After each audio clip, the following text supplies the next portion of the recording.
Welcome to a deep dive into something truly revolutionary for India's power grid. I mean, imagine a country of 1.4 billion people, right? Mm. Rapidly adopting electric vehicles and committed to integrating, 500 gigawatts of renewable energy by 2030? Yeah, it's a huge target. It is. And their traditional power infrastructure, designed for that old school one-way power flow, it's really hitting a crossroads. That really underscores the core problem then, doesn't it? Yeah. The existing grid, it just struggles with the dynamic, the bidirectional, and let's be honest, often chaotic nature of modern energy demands. We desperately need something smarter, more flexible, and incredibly efficient to handle these complex energy flows. And the voltage variations too, without, breaking a sweat. Okay, let's unpack this. Our mission today is to give you, our curious listener, a clear, concise picture of solid-state transformers, or SSTs. Mm-hmm. We're going to explore what they are, how they work, why they're really poised to completely transform India's energy future, where India stands in this tech race, and importantly, the challenges, the hurdles that need to be overcome. It's a truly fascinating shift in power technology, and yeah, we're excited to dive into it for you. Absolutely. So to start us off, what exactly is an SST? It sounds like something straight out of a next-generation power lab. Well, maybe not quite sci-fi, but what's fascinating here is that SSTs represent a complete paradigm shift. Mm-hmm. I mean, a total break from the century-old magnetic transformer design we're all familiar with. Okay.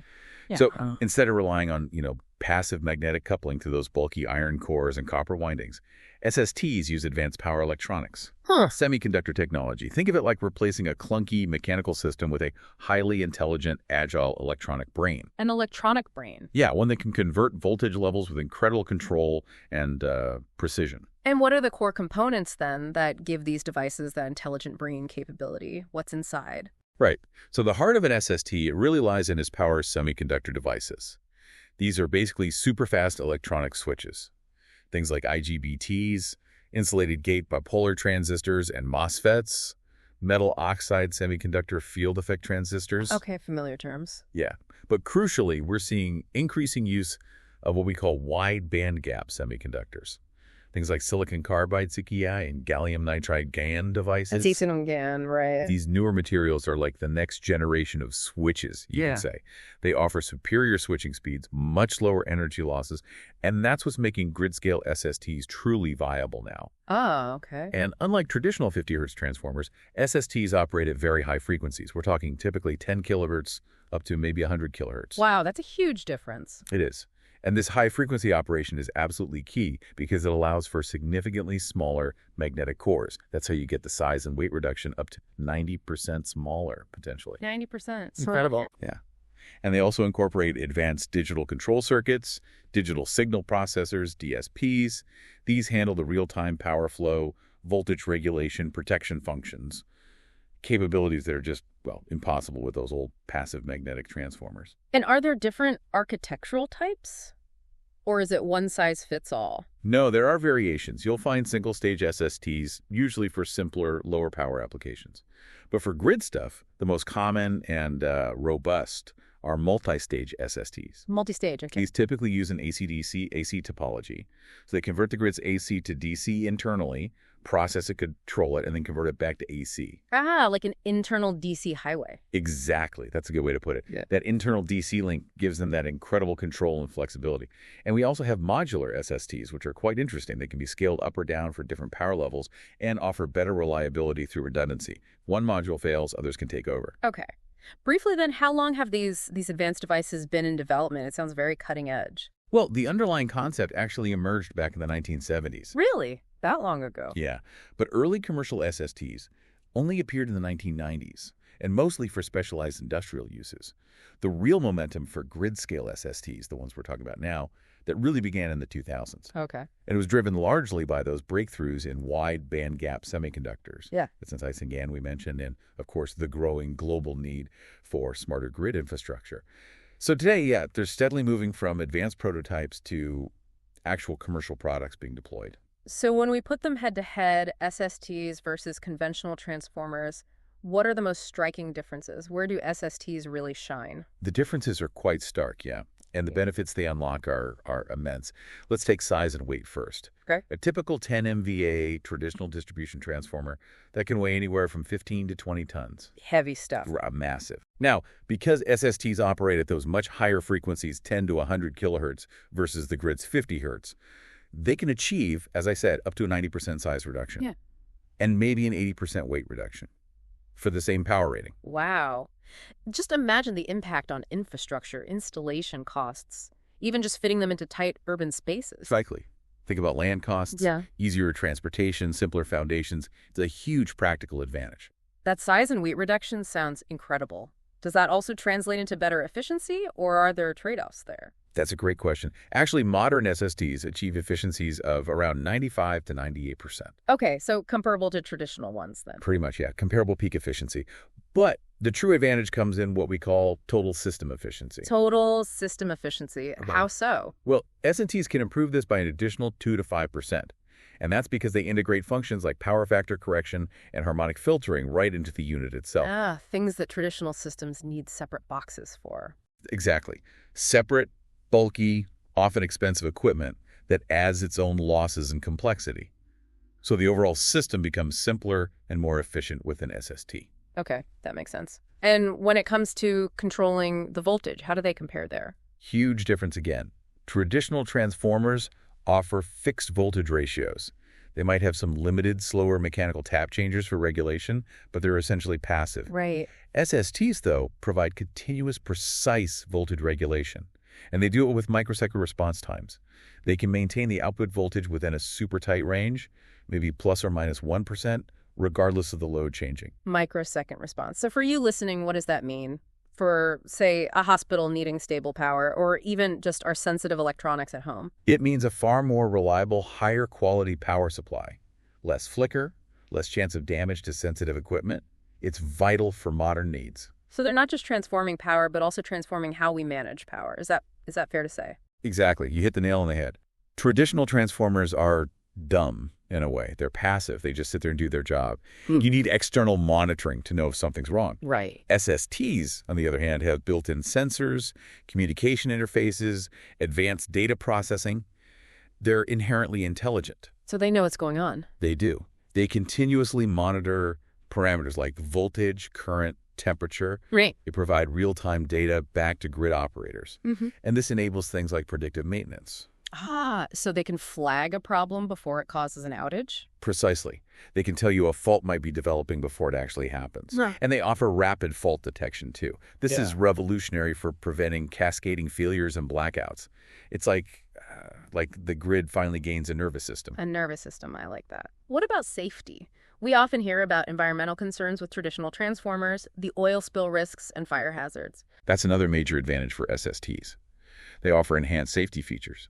Their electronic controls can detect and respond to faults in microseconds, providing superior protection compared to slower mechanical breakers. Okay.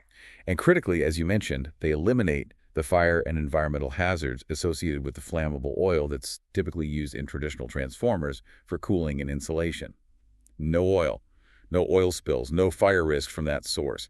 That's a huge benefit, especially in densely populated urban areas or environmentally sensitive locations. This sounds almost too good to be true. It ticks so many boxes. Yeah. What are the primary hurdles or downsides then? What needs to be addressed before we see these everywhere? Well, you've hit on the big one. Initial cost. Right now, SSTs are definitely more expensive up front. Right. Semiconductors and complex controls don't come cheap, I imagine. Exactly. The sophisticated semiconductor devices, the complex control systems, they add to the cost. However, it's really important to look at the total cost of ownership. The lifetime cost. Yes. When you factor in the reduced installation expenses, remember the size and weight significantly lower maintenance needs because there are fewer moving parts and no oil to manage, and those improved efficiencies over their projected lifespan. The long-term value proposition often favors SSTs, but that initial price tag is still a barrier, no doubt. And you mentioned those wide bandgap semiconductors earlier, Seeking and GaN. How critical are they to making these SSTs cost-effective and powerful enough for the grid? Oh, they are absolutely fundamental, a real game changer. Silicon carbide and gallium nitride offer much higher breakdown voltages, lower on resistance, which means less energy wasted as heat, faster switching speeds, and much better thermal performance compared to traditional silicon. So they can handle more power more efficiently in a smaller package. Precisely. Their adoption is what has made grid-scale SSTs commercially viable in ways they simply weren't, say, a decade ago. And development is ongoing. They continue to drive down costs while improving performance, truly unlocking the potential of this technology. So with all these incredible capabilities, it sounds like SSTs are practically tailor-made for a country like India with its grid challenges and ambitious goals.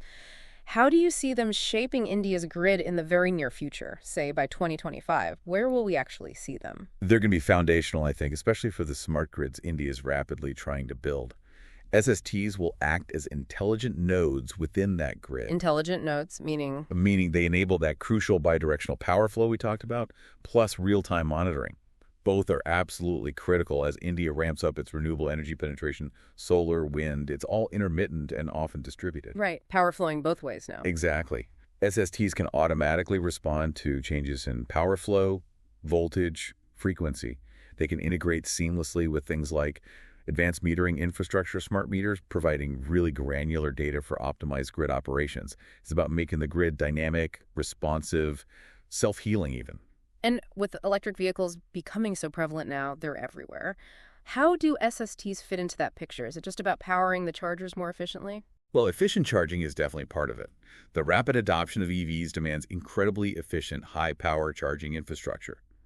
SSTs can directly interface with medium voltage distribution lines like the 11 kV or 33 kV lines common in India. Okay, skipping a transformation step. Yes, potentially eliminating the need for bulky, separate low-voltage transformers and complex power converters just for the charging station.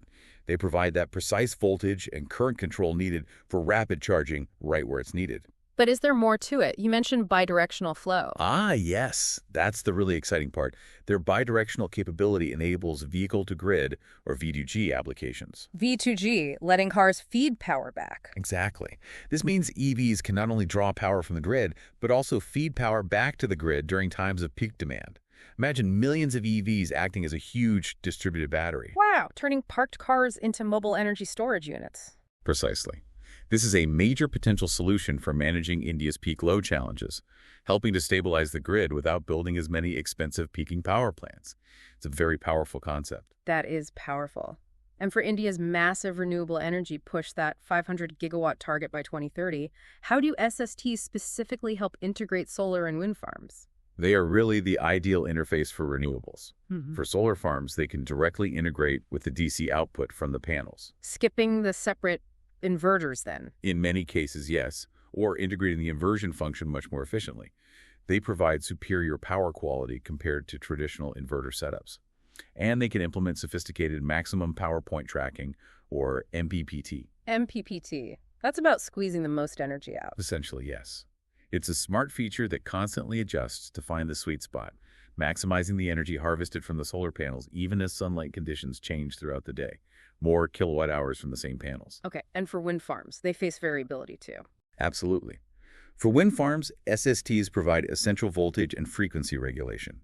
Wind power fluctuates, right? SSTs help smooth that out, maintaining a stable connection to the grid even during variable wind conditions.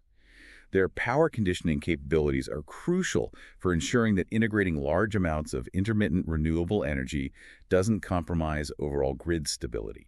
They act like a buffer in a controller. That makes perfect sense for grid stability. What about getting power to places that are harder to reach? Remote areas, maybe using microgrids? Absolutely crucial role there too. SSTs can serve as the central control units, the brains of microgrids. Microgrids, like self-contained local grids. Exactly.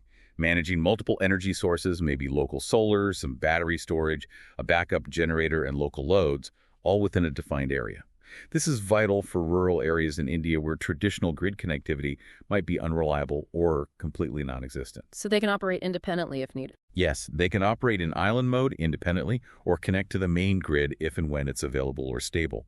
Their modularity and scalability also make them ideal for deployment in Tier 2 and Tier 3 cities, supporting localized energy needs.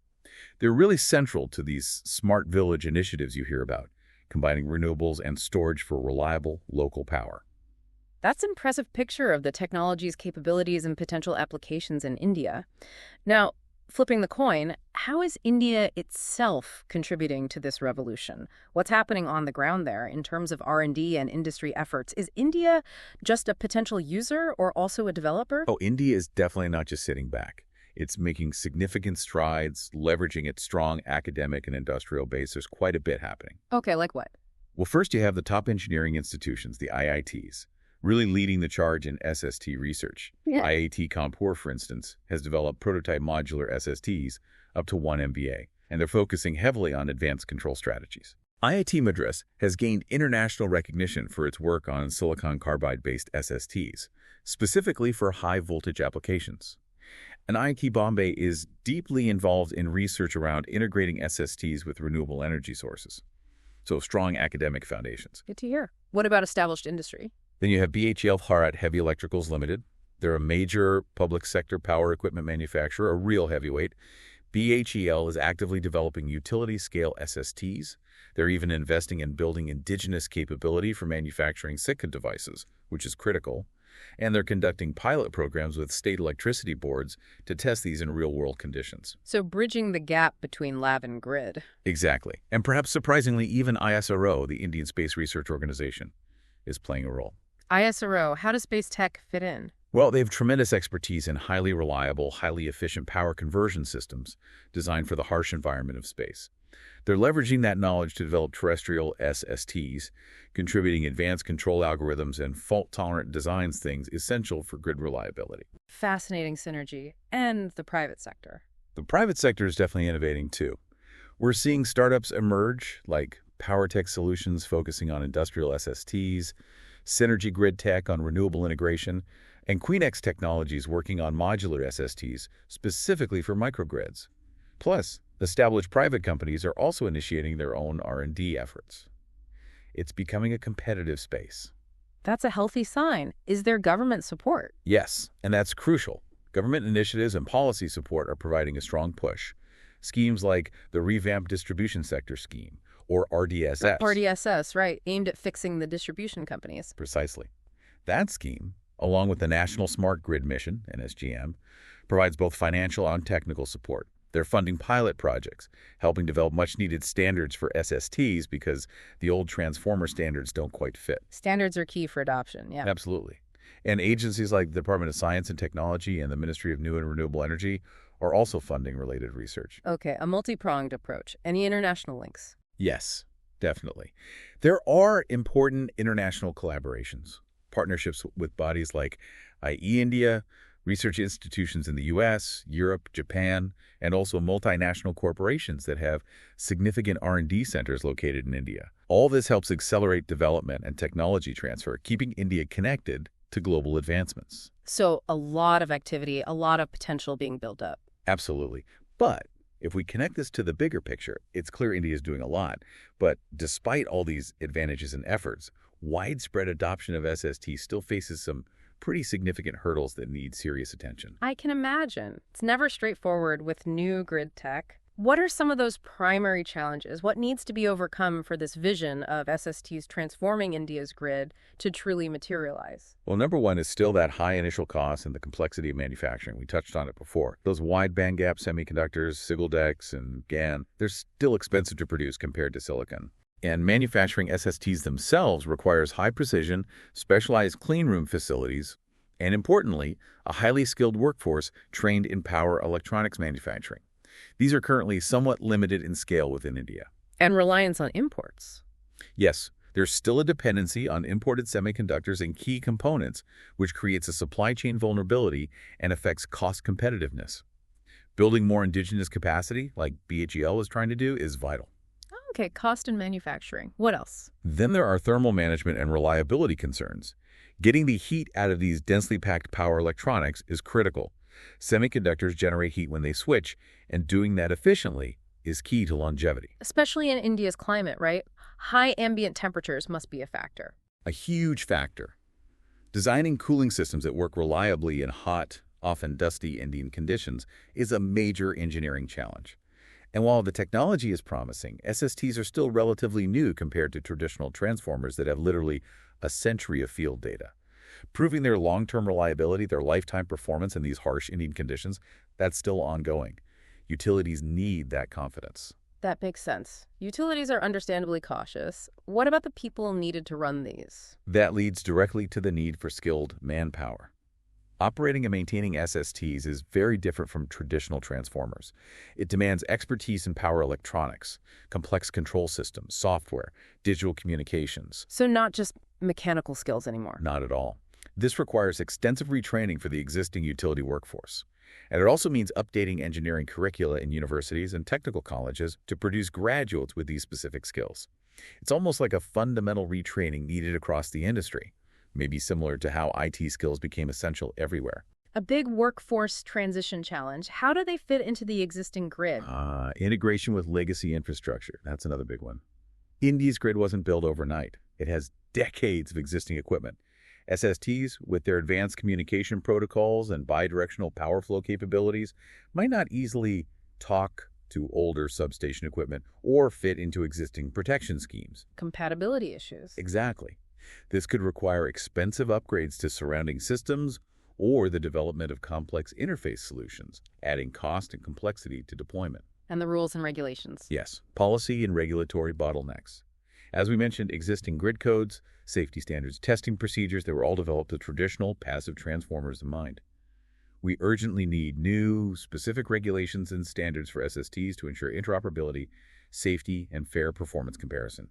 Without clear standards, adoption gets stalled. Standardization is always slower than innovation, it seems. Often, yes. And finally, there's the factor of market acceptance and just plain risk aversion.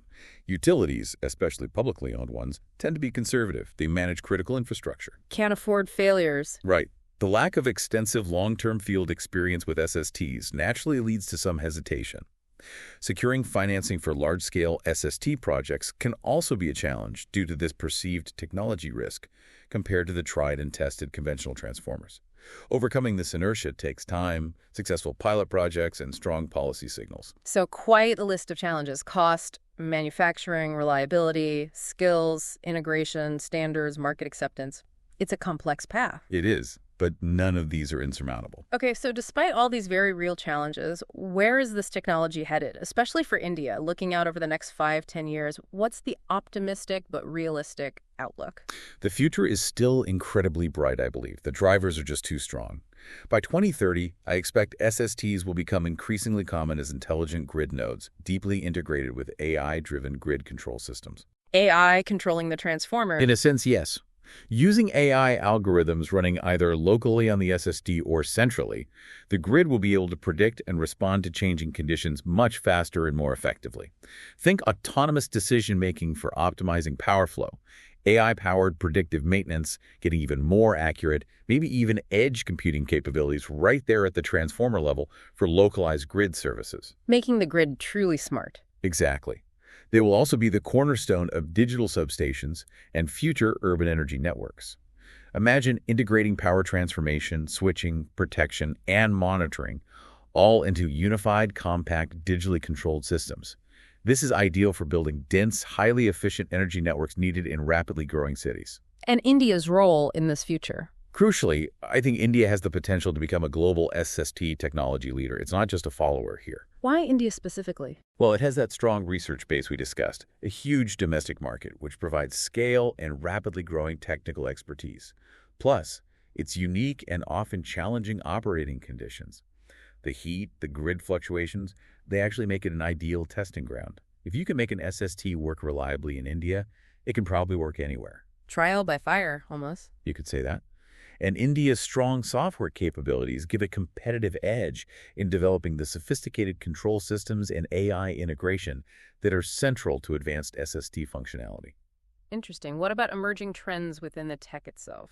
We'll likely see things like plug-and-play transformers becoming more common units that can largely auto-configure themselves when installed, reducing commissioning time and complexity.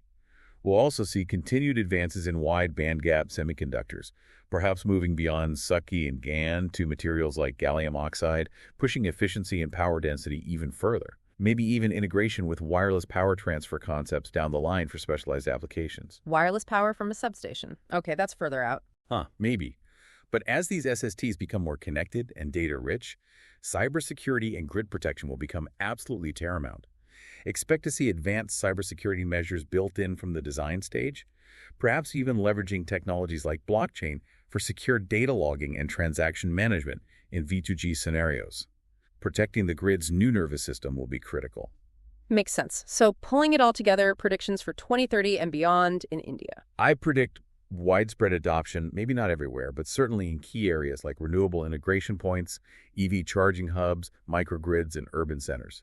This will lead to a fundamentally transformed, much more distributed and resilient grid. We'll see new business models emerge, perhaps energy as a service built around the capabilities of SSTs. There will be tight integration with battery energy storage, and SSTs will play a crucial role in achieving India's goal of complete and reliable rural electrification. This deep dive has certainly shown us that solid-state transformers are, well, they're not just a simple technological upgrade, are they? It feels more like a fundamental shift towards an intelligent, efficient, and much more sustainable power infrastructure for India. It really paints a picture of a proactive, self-managing grid rather than the reactive one we have now. Absolutely. And India's critical need for SST adoption, I think it's undeniable. It's being driven by that rapid economic growth, the burgeoning urbanization, the absolute explosion of electric vehicles we're seeing, and the increasing demand for better, more reliable power quality for its booming industrial sector. These aren't really luxuries or nice-to-haves anymore. For India's ambitions, they feel like necessities. Yeah, the drivers are incredibly strong. But as you laid out, the path forward isn't simple. It requires intense synergistic collaboration, doesn't it? And significant investment from government bodies, the private sector, and those academic institutions, all working together to overcome those very real adoption hurdles we discussed. That's exactly right. Our vision for 2030, my optimistic vision anyway, is in India, where SSTs are becoming the backbone of a truly smart, resilient national grid, powering everything from those compact, digital urban networks in the megacities to remote rural villages that finally get reliable electricity. And in doing so, establishing India as a genuine global leader in this crucial power technology. It's really about empowering the entire nation. It feels like the transformation of India's power sector isn't just about kilowatts and efficiency numbers, though those are important. It's really about creating that robust foundation for sustained economic growth and ultimately a dramatically better quality of life for 1.4 billion people. The revolution in how we manage and deliver power, it isn't coming. It really feels like it's here. The potential is tangible. The question isn't whether India will participate, but whether it will seize the opportunity to lead this global energy transformation. And the answer, it seems, hinges significantly on these remarkable new transformers.